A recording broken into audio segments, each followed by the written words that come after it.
Salary শুধুমাত্র শেষ কথা নয়। আজকে প্রচুর মানুষ আমরা ডাইরেক্ট সেলিং বা নেটওয়ার্ক মার্কেটিংয়ে মনে করি এটা একটা খারাপ বিজনেস, এটা কোনো প্রফেশন, এটা কোনো জিনিস।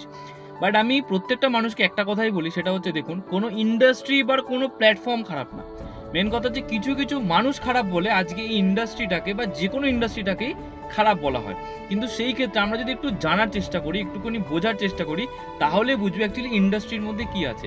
যেমন ধরুন আজকে আমরা কোনো একটা প্রোডাক্ট দোকান থেকে কিনছি, সেরকম কোনো একটা প্রোডাক্ট আজকে আমরা অ্যামাজন ফ্লিপকার্ট থেকে কিনছি, ঠিক সেই রকমই আমরা আমাদের বাড়িতে যেই জিনিসগুলো দরকার সেগুলো আমরা আমাদের কোনো না কোনো ভালো জেনুইন ডাইরেক্ট সেলিং বা নেটওয়ার্ক মার্কেটিং কোম্পানি থেকে কিনবো, যেখানে তাদের প্রোডাক্টের কোয়ালিটিগুলো খুব ভালো হবে এবং A1 ক্যাটাগরি হবে। তো সেই সমস্ত কোম্পানি থেকে আজকে আপনি কোনো চাকরিজীবী হন বা কোনো ছোটোখাটোর ব্যবসা করেন বা আপনি হাউস ওয়াইফ হন, আপনি কিন্তু নিজের কাজের পাশাপাশি এইখান থেকে একটা ভালো ইনকাম করতে পারেন। এবং আপনি যদি এই ইন্ডাস্ট্রির পার্ট হন, তাহলে আমাকে কমেন্ট বক্সে জানান যে yes sir, I M a direct seller বা আই এম এ নেটওয়ার্কার।